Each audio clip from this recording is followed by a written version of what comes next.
Ever catch yourself saying something and think, whoa, that sounded just like my mom? Or using one of your dad's classic expressions. Totally.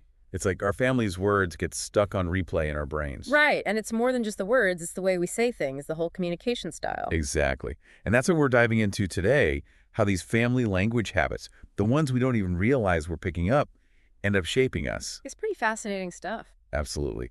So we're taking a deep dive into this research paper, Linguística Hábitos en la Familia, to break it all down. Linguística hábitos en la familia, yeah.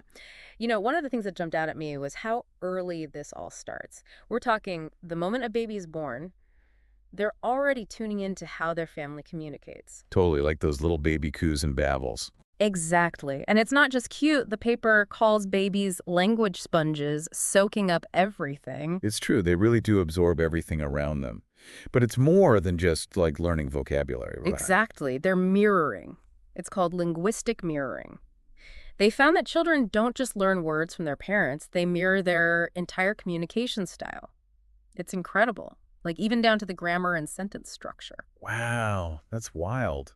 That's why we all have our own little quirks, I guess. It's like our own little family dialect. It makes you wonder, what kind of talkers will our kids turn out to be? Right. And what are we unintentionally passing down? But the paper goes beyond just the spoken word, too. It talks about this whole other layer of family communication. Oh, you mean like body language and stuff? Yeah, like how we express emotions, even when we're not saying anything at all. It's true. Yeah. Like, think about a family dinner where everyone's tiptoeing around a big elephant in the room. Exactly. The silence itself becomes a form of communication. It's so interesting to think about how all of those unspoken things affect us growing up. I'm thinking about families who are always super careful to avoid arguments. Is that silence, like, doing more harm than good? That's a really important question, and the paper does highlight that limited dialogue in families can hinder understanding and connection, particularly when it comes to tough topics. So it's all about finding that balance between healthy communication and, I don't know, just sweeping things under the rug. Right. And then there are those families where there's always chatter, but it's all surface level stuff. Does that really create a strong connection? Yeah, it makes you think about quality versus quantity. Like, maybe a few deep conversations are worth more than hours of small talk. Exactly. The paper found that frequent, open dialogue, those genuine back and forth exchanges, are key for building strong family bonds. And it's in those conversations that we learn to understand different viewpoints and develop empathy.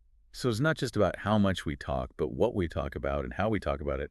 It's about making space for those meaningful connections. Exactly. Now, another fascinating aspect this paper explores is multilingual families. Oh yeah, the challenges and rewards of growing up with more than one language. Right. The cognitive benefits for kids are undeniable. But it's not just about being bilingual. It's about the parent's attitude towards both languages. You mean like if one language is seen as better than the other?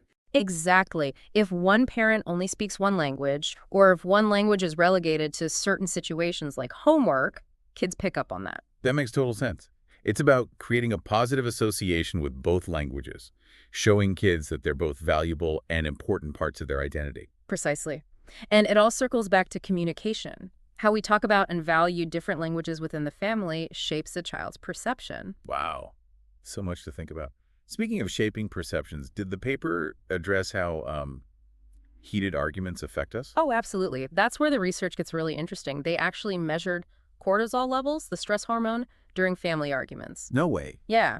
And they found that harsh or aggressive language caused those cortisol levels to spike, not just during the argument, but for hours afterward. Wow, so we're talking about a real physiological response to our words.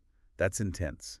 It is. It shows just how powerful our words are and how they can have a lasting impact on our well-being. It really highlights the importance of creating a safe and supportive space for communication within families, especially during disagreements. It does make you think, what were your family's language habits like, both spoken and unspoken? Right. And how are those early experiences shaping how WE communicate and build relationships today? It's a lot to unpack. It definitely is, but it's so valuable to reflect on. For sure. As we wrap up this deep dive, it's clear that family language habits are about so much more than just the words we use.